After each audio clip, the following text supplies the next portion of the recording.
Bonjour, bienvenue sur ce nouvel épisode de Sous la robe. Je suis très heureuse de recevoir aujourd'hui Olivia Rosen. Olivia, bonjour. Bonjour. Je crois que vous avez prêté serment il y a un peu plus de 10 ans. Un petit peu moins. Un petit peu moins. Ouais. Un petit peu moins. Vous êtes évidemment très connue pour être l'avocate de Salah Abdeslam et l'avoir été au moment du procès du 13 novembre. Je voulais commencer cette interview en posant la question que je pense la plupart des gens se posent. Comment et pourquoi vous êtes devenue l'avocate de Salah Abdeslam?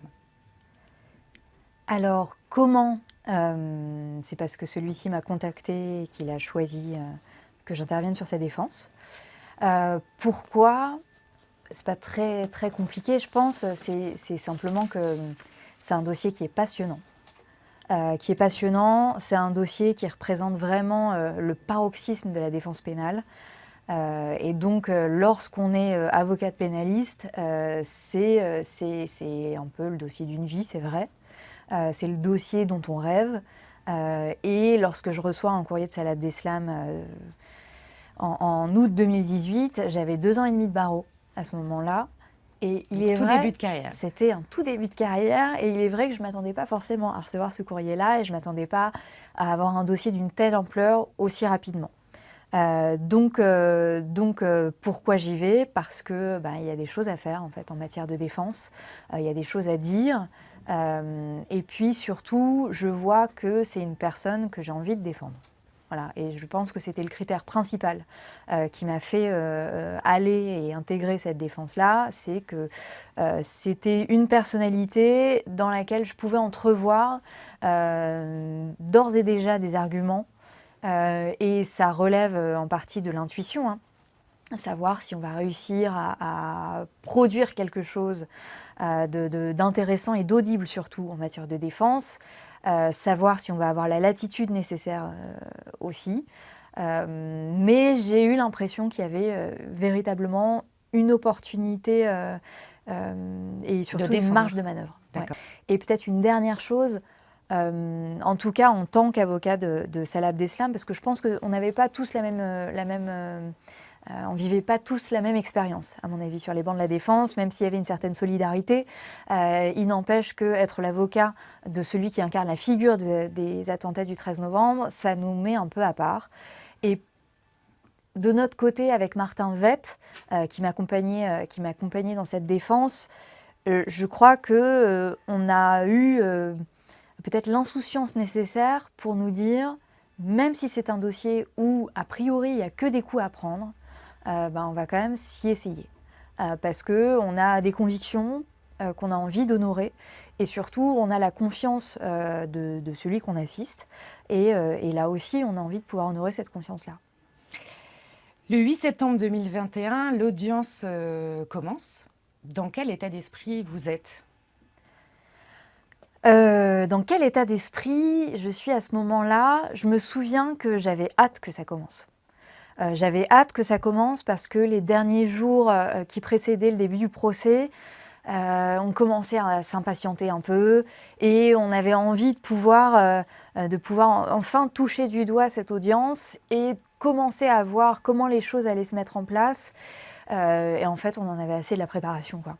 Donc j'avais hâte que ça commence. En même temps, il y a aussi évidemment un peu d'appréhension parce qu'on sait qu'on se lance dans une aventure qui va durer plusieurs mois. Qui va être extrêmement difficile sur le plan humain, qui va être difficile aussi sur le plan juridique. Une aventure dans laquelle il va y avoir une pression médiatique aussi intense. Donc, bien sûr, une certaine appréhension.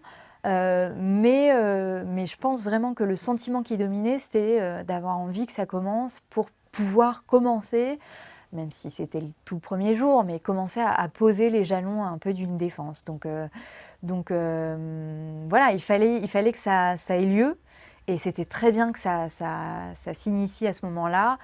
Et je me souviens peut-être d'un sentiment que j'ai eu à la fin de cette première audience. Parce que à 13h, il y a l'excitation et on veut que ça s'initie. Mais à la fin de l'audience, je me souviens, j'étais essorée. Et je me suis dit, waouh, ça va être 9 mois. 9 mois, parce qu'à l'époque, on ne savait pas que ça allait durer encore plus longtemps. Et j'avais l'impression d'être au pied d'une montagne gigantesque. Et je me disais, waouh, il va falloir Là, c'est le tenir concret, il va falloir tenir. pour réussir l'ascension, quoi. Et ça paraissait être un très long chemin.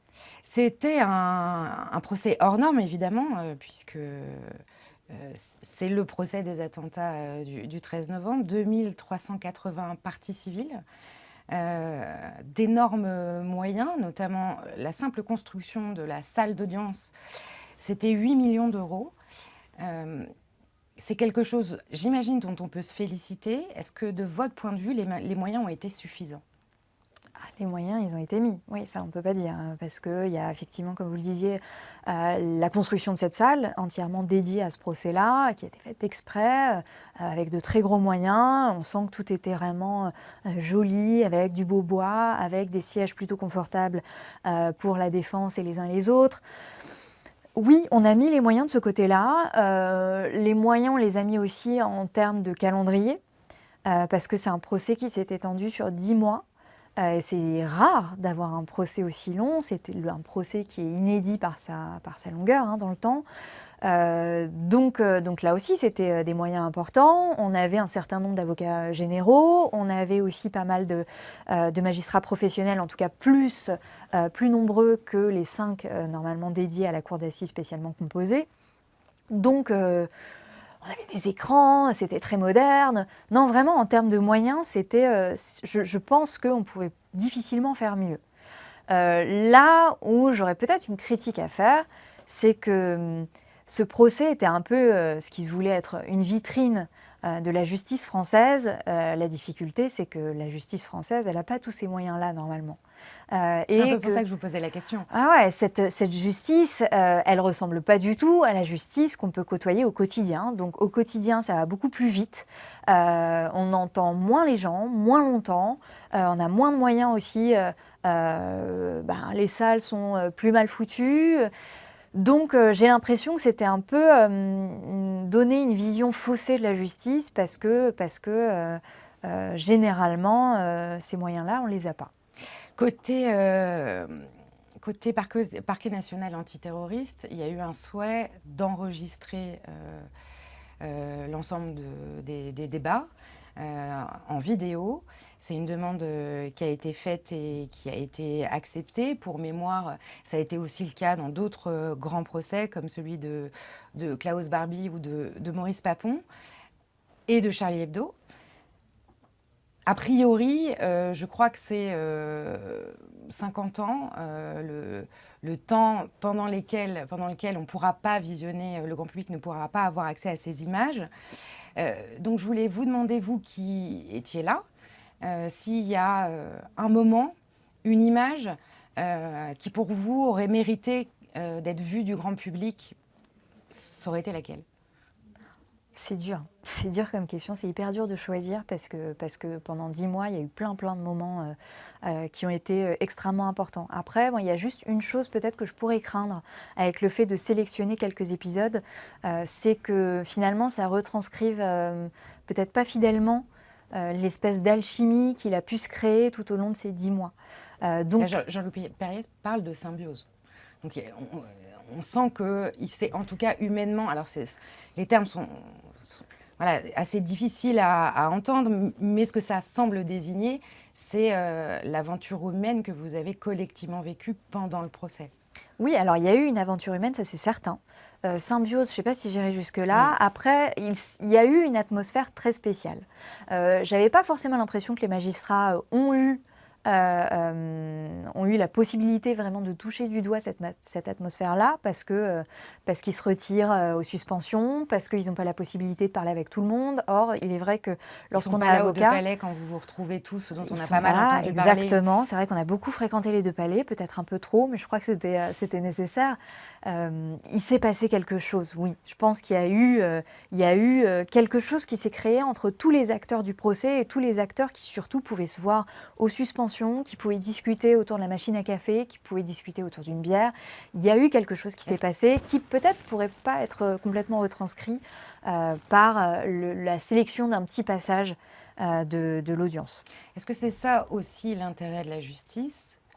C'est-à-dire évidemment rendre justice, évidemment écouter les victimes, évidemment se prononcer sur la culpabilité et sur la peine. Mais est-ce que la fonction de la justice dans une société, c'est pas aussi ce moment où tout le monde est de nouveau ensemble? Ouais, je suis mille fois d'accord avec vous, parce que comme vous le disiez, c'est vrai qu'on est là pour juger de la culpabilité de quelqu'un et de sa responsabilité et éventuellement de la peine, qu'il va falloir lui infliger. Mais en fait, l'idée, finale de la justice, c'est quand même de dire: «On va réussir à nouveau à vivre ensemble et à refaire société et à se reparler». Et c'est vraiment une finalité dont j'ai l'impression voilà, Dont qu'on on n'a pas ignore un peu, conscience. parfois, dont on n'a pas vraiment conscience, on l'oublie. Or, c'est ça quand même le but du procès, c'est d'arriver à faire qu'on se reparle. Et s'il y a, alors moi je suis très critique hein, sur le verdict, sur le point de vue juridique, je pense que vraiment c'est chaotique du point de vue de la technique juridique. Par contre, humainement, il y a eu quelque chose qui s'est passé et j'ai l'impression que les différentes parties ont réussi à se reparler. Et alors ça, c'était à peu près inespéré. Mais ça a créé de très très beaux moments qui n'ont pas forcément été les moments les plus visibles. Mais il n'empêche que je les garde en mémoire et je crois que celui que j'assiste et aussi des parties civiles gardent ça en mémoire. Autre procès dont j'ai parlé tout à l'heure, celui de Klaus Barbie. Jacques Vergès a été interviewé il y a quelques années maintenant sur ce procès et il disait la chose suivante, je voulais votre réaction. Le procès de Lyon est un spectacle. L'accusé n'est pas un homme, c'est un spectre, c'est une image, c'est une silhouette. Moi, j'ai introduit dans ce débat la dimension humaine. Est-ce que vous diriez que le procès des attentats du 13 novembre a été un spectacle ou que précisément ça n'a pas été le cas?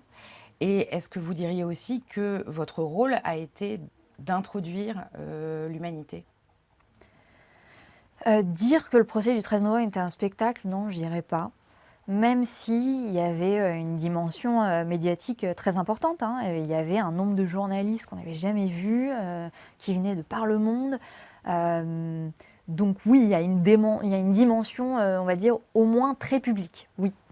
Après, moi j'aime bien que la justice soit publique, j'aime bien cette idée-là.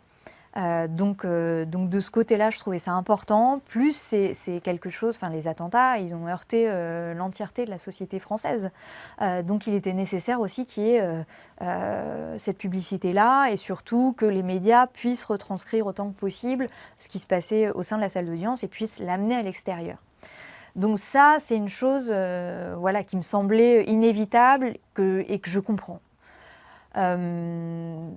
Après, sur ce qui est d'humaniser celui qu'on assiste, d'humaniser l'accusé, oui, ça a été quelque chose qu'il a fallu faire. Il a fallu en passer par là, parce que comment on fait?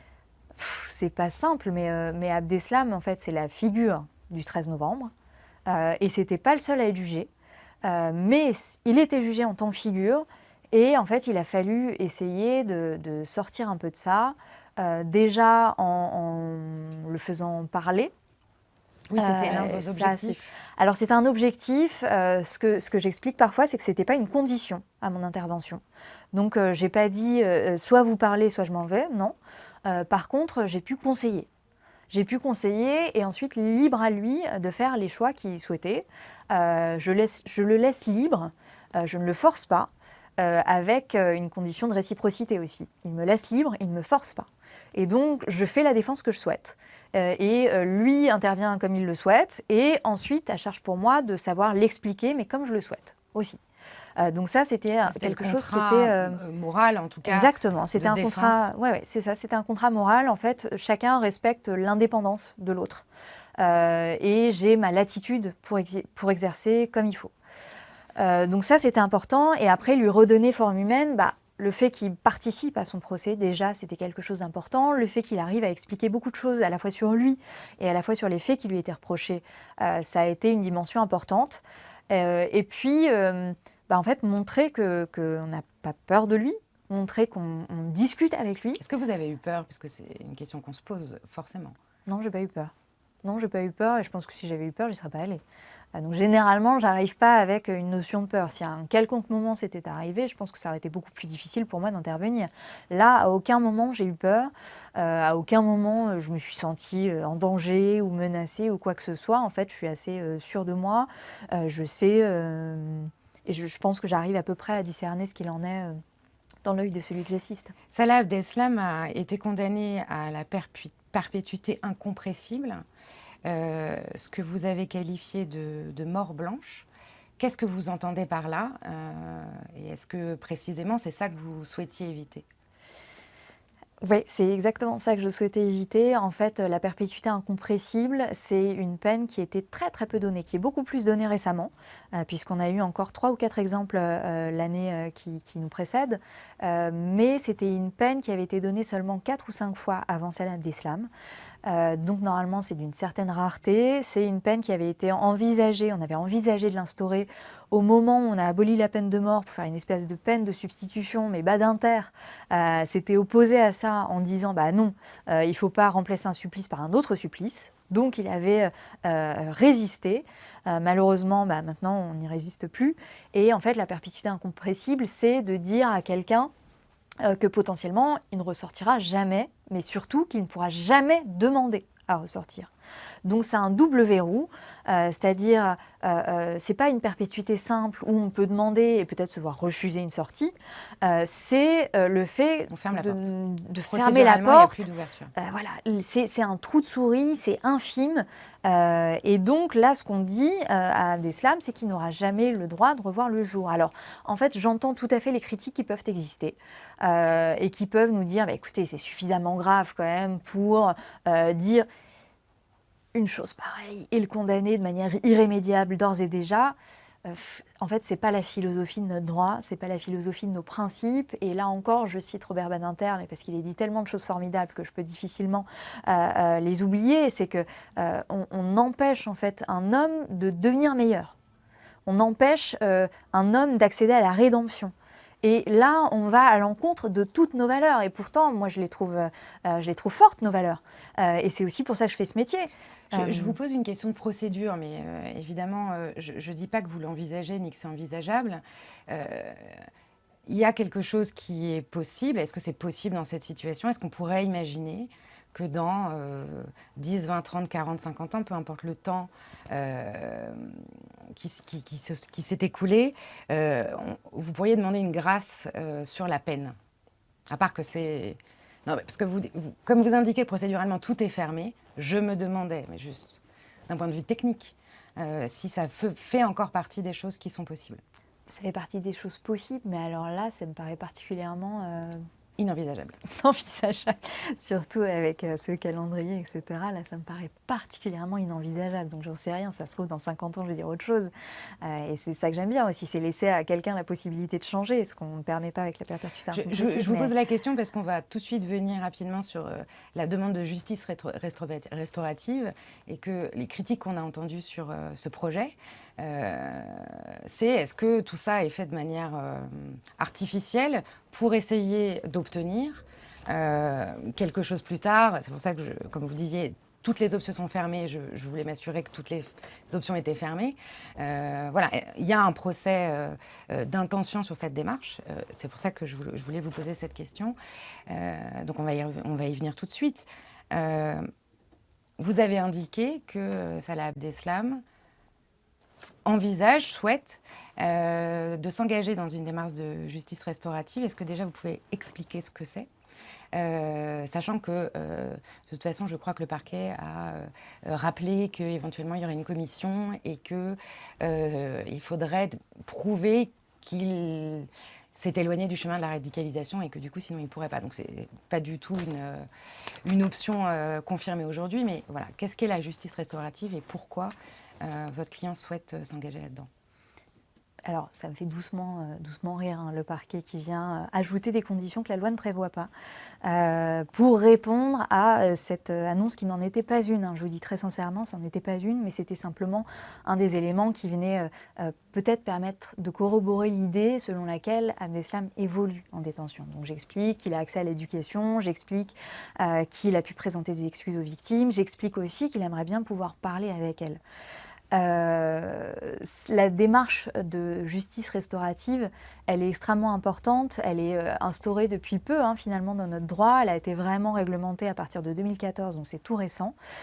Et c'est une démarche, en fait, qui permet, comme on le disait tout à l'heure, de faire renaître le dialogue entre deux parties. Une partie qui a offensé une autre partie, et qui peut-être va permettre de faire évoluer un peu les situations, évoluer les sentiments et permettre à chacun de dépasser cette situation-là. Alors, il n'est pas question de forcer les uns à rencontrer les autres. La première condition, c'est le consentement de chacun. Genre chacun est d'accord de son côté pour rencontrer l'autre partie. Et par ailleurs, il y a une deuxième condition qui est posée par la loi, c'est la reconnaissance des faits. Il faut que les faits soient reconnus pour qu'on puisse avoir une base commune et ensuite élaborer une discussion. Et de ce côté-là, on a l'impression que les critères sont plutôt remplis. Par ailleurs, on a une demande des parties civiles. Alors, il y a celle de Salah Abdeslam qui existe, mais il y a une demande d'une partie des parties civiles. D'une partie des parties civiles, pas de toutes les parties civiles, évidemment, d'une minorité peut-être même, mais il n'empêche qu'elle existe. Et cette minorité-là, elle pourrait trouver un intérêt dans le fait de parler avec Abdeslam, peut-être pour dépasser certains traumatismes ou les aider. Donc ça, c'est quelque chose qu'il est important de souligner et ça ne sort pas du chapeau. C'est pas moi qui un jour décide de lancer ça dans le débat public. C'est déjà des choses qu'on a pu mettre un peu en place de manière assez informelle pendant le procès.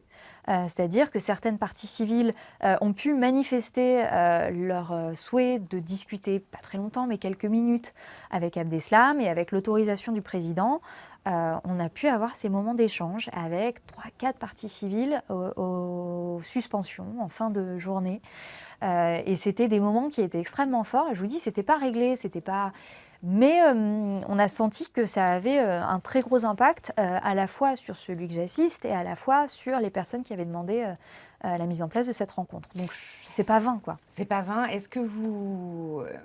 Donc, la dernière actualité sur la défense de Salah Abdeslam, c'est l'enquête la procédure qui a été diligentée en raison de la consultation par ce dernier d'une clé USB qui contient, ou qui contiendrait d'ailleurs, je ne sais pas, des contenus djihadistes. C'est en cours, je voulais le mentionner, mais on ne va pas spécialement s'attarder dessus parce que je voulais revenir à vous, parce que cette émission parle des avocats et de leur relation à leur métier. Vous avez votre robe derrière vous. Qu'est-ce qu'elle représente pour vous ? Ma robe, j'ai l'impression que c'est un vecteur de parole pour moi. Donc lorsque je la revais, j'ai l'impression que ma voix change et j'ose beaucoup plus que lorsque je suis en tenue civile. Donc c'est drôle parce qu'elle me donne une force très importante, cette robe-là. C'est la deuxième. C'est ma deuxième robe. C'est déjà la deuxième. La première, après V13, était dans un état lamentable. C'est vraiment une guenille et je l'ai perdue. Donc je pense qu'il y a plein de choses, qui ont dû se mêler Vous l'avez perdue, c'est on intéressant. pourra sûrement avoir tout un tas d'interprétations à propos de ça. Mais elle était dans un état vraiment. Alors peut-être que c'était aussi vous qui étiez dans un état compliqué. Ah ouais, dans un état compliqué, probablement, et qui était un peu perdu aussi. Ouais. Mais du coup, là, j'en ai une nouvelle et qui me permet de retourner avec force dans les prétoires. Il y a quelque chose qui m'a frappée en regardant les grands procès de ces 2-3 dernières années. Vous avez défendu Salah Abdeslam et vous le défendez toujours.